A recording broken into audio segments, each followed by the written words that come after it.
Conversations, Bridging the Generational Gap series, brought to you by UMIAN Community Service.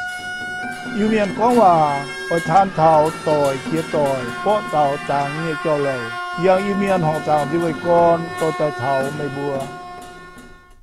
nãy sẽ Sacramento họ tàng đi với con nghe yên nom khâu công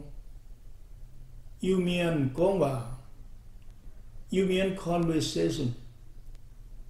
ye sẽ lấy yêu thiên yêu miền nghe khâu công ye ở con thảo yêu miền tỏi kia tỏi bó tàu mà tăng xa nhẹ cho lầu yêu lần chỉ thảo ý chọn tiền ham miền mùa cho những chẳng hồ vì ta mùa nhà sẽ kiến mạng thảo nên ông khử công nó sẽ kiến như bún thảo bùa ý chọn yêu miền chấm chủ hiếu ya chấm chủ lúc đó sẽ kiến chong sẽ kiến ham yêu ý chẳng nên ông COVID-19 phải bố con COVID chấm chúa nên ông bèn nhẹ giang hồ mà chính用bún thảo bùa nhẹ hồng trạng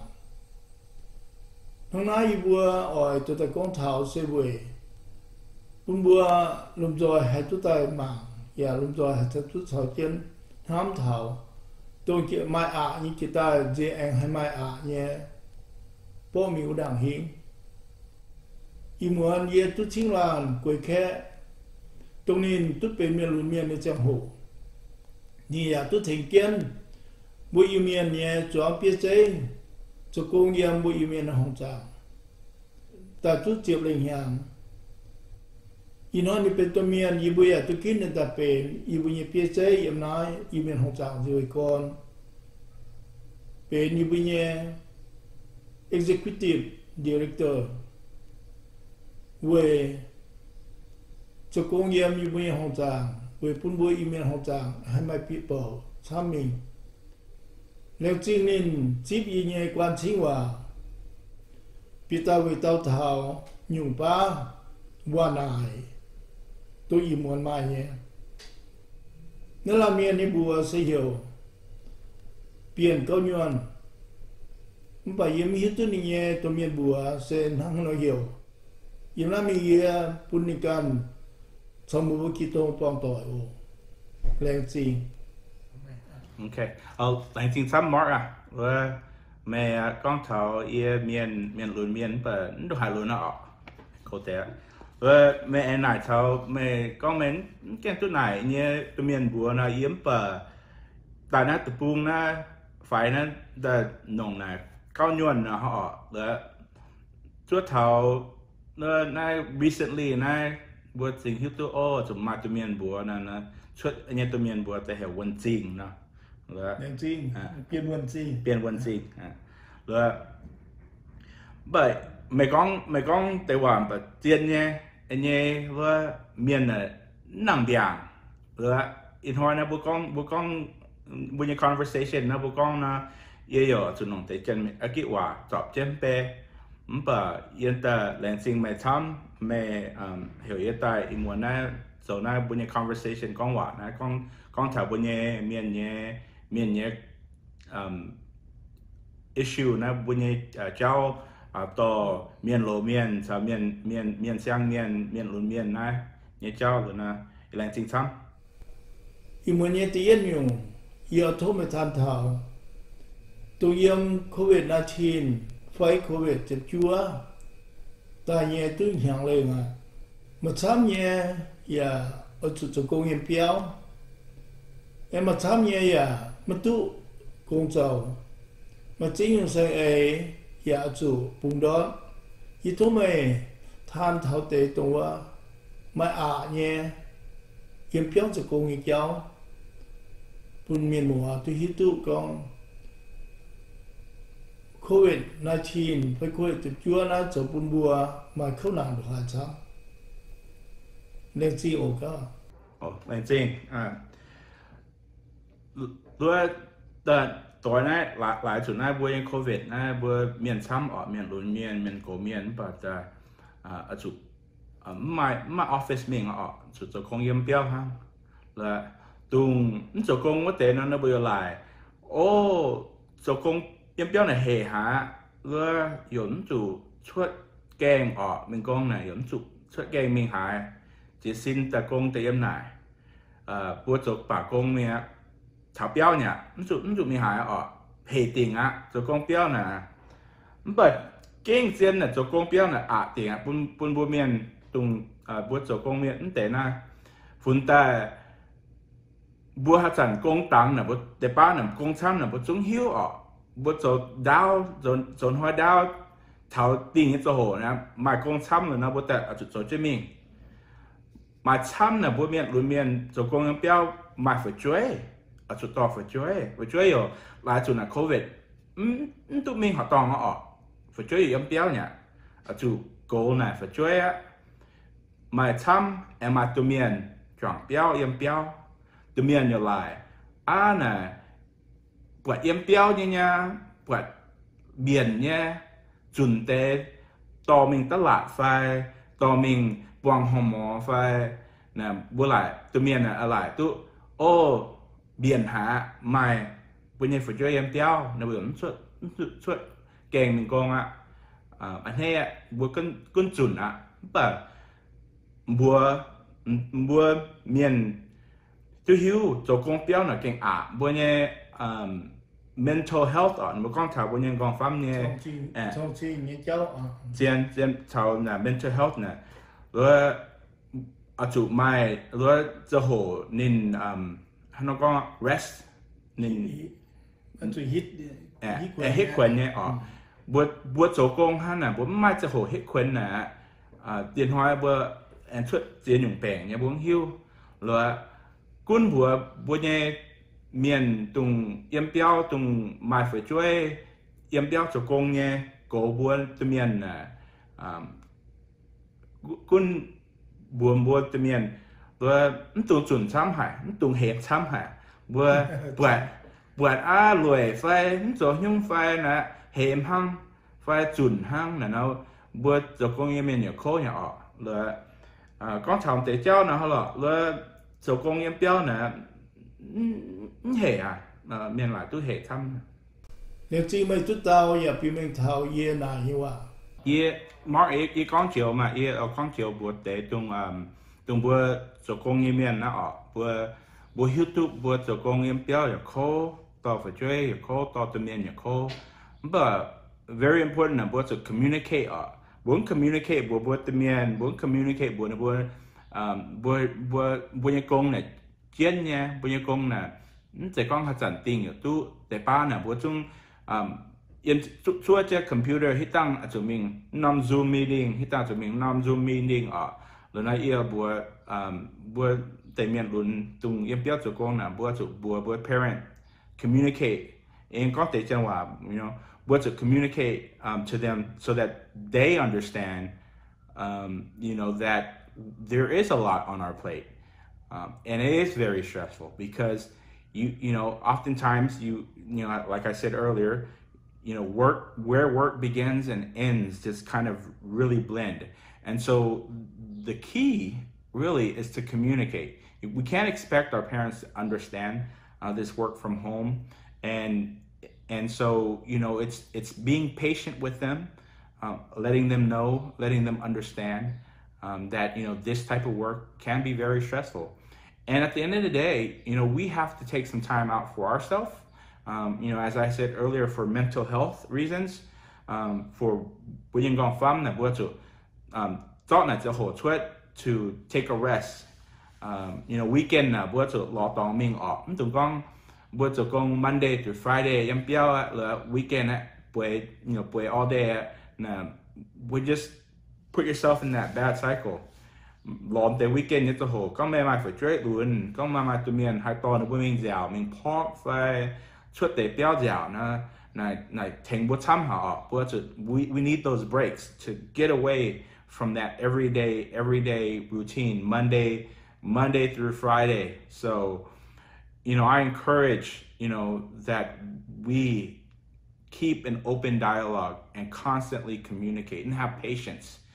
Our parents, oftentimes they will lecture us or they will say things and they repeat themselves. And you know, we just have to be patient and understand where they're coming from, and that they're coming from a place of care and concern and of love.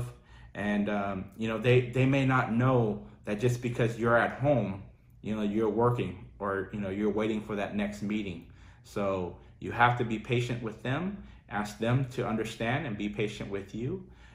and just, you know, set real boundaries on, you know, when you can help them and when you're not going to be able to help. Oh, it's a net lại to na COVID rồi na phải chơi rồi mai họ to mình á mai từ số mình á là em này béo em mai tiêu nhá bữa phải hệ nhẫn bờ pun tung là tụi miền tung mai phải chơi là nhá cái gì phải chơi là chủ bữa chủ thèn này bữa zoom là nông là computer là tao chủ bị họ to là chủ thèn này bữa tao trên bữa bữa chủ anh mảng trên này bữa anh app trên này bữa na mẹ chủ my class chủ quăng rồi chờ khu chủ quăng chào con hòa mà chủ chơi trên này rồi bữa phải chơi là mà chăm là bữa hiếu tuy nha em béo là chơi tăng hay đau laoแต่nó chúng hay khâu nhỏ chơi nếu mà con nó chuyển tiền nào con cháu phải chơi là chuyển tiền là mai học tòng mai số nó hiểu hỏi sự phải chơi chứ này bằng này computer yếm mông bùa mông chế mình là bắt khâu nhỏ rồi chúng mai tụi miền anh cô để phải chơi nè so rồi bữaการมาที่บริกรบัวจุดโจ้phải chơi rồi anh mà học tòng tổ số khi ta nó bây giờ tổ bà số mình là bữa cho anh thèn nó bữa cho nó bữa homework là thì kinh khô con cháu bữa mà cho hồ tiền nóว่าtao trên cũng bữa công bà em mai bữa béo công số trên nhé tụi bữa nhiều mai tụi my family tụi isolated nè rồi em nói sự hồ nè rồi mental illness nè rồi coach bữa my depression bữa my a lot of different you know illnesses nè bữa to take a break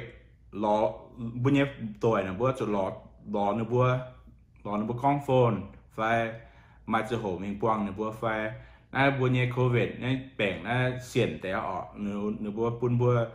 แต่ฝันบัวก้มเฮียนนะบัวมีกวางเมียนอย่างตัวน้ำจะหัวนะบัวเจียนเจียจุดมีล้อเมียนมัวบัวเมียนต่อยไฟล้อนะบัวเจ้ากระสีบัวไม่เมียนเช้านะบัวอยู่หรือมาติวโคเนี่ยมาติวนึกว่าก้อง depression นะหรือกุ้นเหี่ยวเมียนมัวกุ้นเหี่ยวหรือมันเตะน่ะล้อต่อยล้อเมียนมัวเจ้าnếu chỉ mấy chút tao ya bị mình thao ye na như vậy em biết tiếng nghe tiêu ye ở này thôi mày cái cháu sẽ nó nói tiếng nghe tiêu ye thôi có mà than thao đòi cái đòi bó tàu mai tặng cha nhẹ trong lòng kiến chia sẽ tung bùa ta yếm năm mươi cút thì bù nghe miền ye bó thao tiết đòi tung xuất sẽ yếm lô tập buông, làm cút tập buông phải, thay cút tập buông, lô yếm múa, tông cha yếm múa, cổ yếm múa, điều tu tổ chân, niệm bùi mẹ tổ chân nó gọi từ thảo nai, mấy cút tập buông, tiếng như tỏi, tung xuất sẽ yếm làm cút phải thay cút tập buông, từ lô yếm nói mấy cút tập buông. Từ phạm tội tung xuất sĩ yếm nói thì buông và hô yếm nói thì buông thì phơi tội khúc trong xuất sĩ tội thì tiền hô chấp vào nó thì bia tội miền mai như cháu đồng hạt xăm vì thuốc cao mày biểu mình tệ thảo ấy cao mày bị nhông ấy cao mày buộc thu mày than bún miền mùa hải và bún miền mùa tụ bị nhau lên gì năm question mark nè nhỏ ie na phun ta na như lợn từ cháu nè bữa lệ cô chăm nhá luôn na anh em believe na bữa chủ con bữa hay solve na problem na bữa chủ lo chân hồ tại chuẩn chân con hòa ở hăng bữa chỗ phải chơi bữa chỗ tụi mình na bữa em béo bữa chuẩn béo na bữa nhiều hòa na sometimes na chom bữa hòa na bữa hòa na nó có mẹ mùi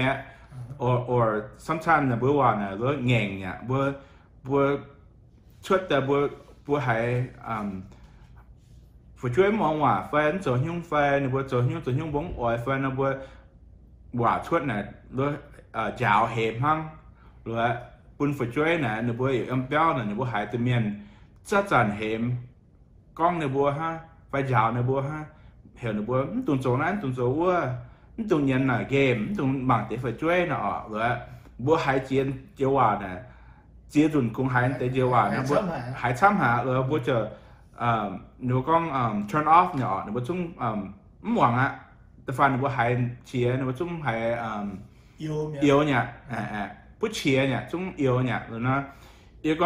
con bữa solve này problem nó bữa chờ lo năm chỗ hồ ta hay mai quả con để tung này hẻm giáo như chỗ hồ bữa chờ mai chỗ hồ chuối trên nhận hàng phê mình làmอาหารchuẩn chứ mìnhอาหารnhận hàng phải con hòa nông nghe nải thảo ô mẹ con nè họ nó phải tụi mình là anh này tụi nải thảo con kinh concern nhé kinh oai hiu nhé phải rồi phải chơi ở tụi thiếu đáo tệ hiu tụi mình con tệ hòa này nó hòa này hoàn hâm bunyi miền nhé ở đây nè hoàn hâm và suốt từ tháng chặng hẻm nó ở tháng chặng khung giàu ha vấn đề là bữa miền luôn miền là chỉ hiếu bữa nhiêu từ miền nhiều hòa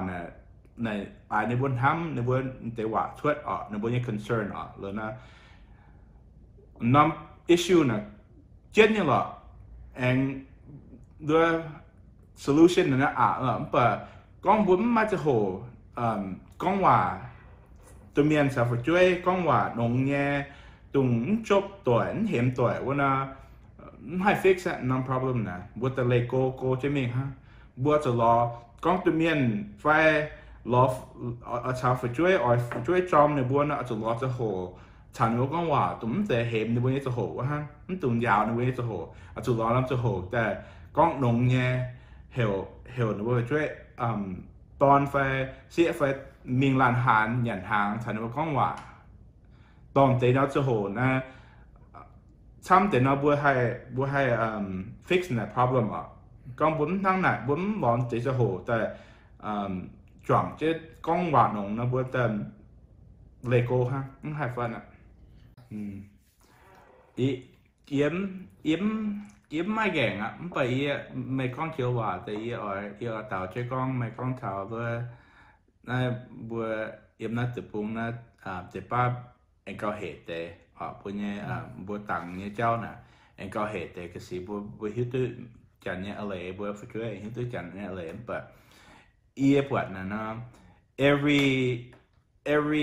generation every lấy miền là mai tỏi miền là mai để bao nhiêu problem nha ở ý chẳng ấy chỗ bằng chẳng bao nhiêu miền luôn như phải chơi nè nếu bao nhiêu attention nè đồng với technology nha ở bằng là phone ha bằng là iPad ha rồi ý vật là issue là problem là mind then technology separate from tung ý buồn pan na ý buồn na từ buông xuất là nó tạo ban này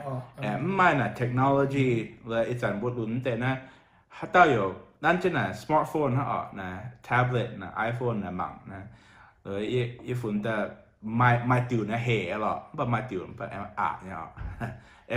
every group every generation แต่ไม่เนี่ยเป็น problem เนี่ยเป็น issue เนี่ยbut different issue ฮะủa nhưng mình cũng con ta như vậy mà tham nhẹ này với em rồi có mấy mà hay chiều hòa vô chiến bị xin mười hòa này như thu này con để xin mười hòa nay bún thảo phải con xiang tội lô tội miền là cháu xiang tội miền我也有买参观啊，也兰州没买，就呢Human Community Service 呢做那 series 的本部讲话啊，或者咱 not the last one 啊，或者不and my more conversation 啦，my more opportunities to interview different people 的呢，也我呢兰州不参แต่มองอีพวกก้องเจียวว่าเยอะทั้งสิ่งก้องนะเยอะเมียนเนี่ยว่าเนี่ยนั่งเบียงเลยเอ็งจับแต่เจนว่าก้องเลยนะเพราะฉะนั้นปุ่นบัวหมังนะคู่หมังเนี่ยมันคู่หมังอยู่tiền hỏi em mặc tiền om phải em ý của em số tiền om seriesปุ่นบัวหมังbut จริงๆซ้ำเมียนมัวจะขอช่วยแต่อีมวนมองเยี่ยจะมองcon chiều hòa con miền hòa nè lên trình một trăm các bạn như kia rồi những người tham giờ lên trình mày tao lấy tiềnวันnày giờ bị mình thảo đồng bùa yêu miền hồng giang khiêm chủ nhé đồng bùa ở chỗ chọn kiến song giờ chọn kiến ham để chọn kiến buồn chế gì cháu nó lên trình tham một cao nên chỉ thảo thì chọn tiền ham miền mùa tôi cho cái chẳng hồ mảng miền mùa thảo yêu miền quang hòa phải yêu miền conversation anh cho quang một buổi em cần làm thủ tục lên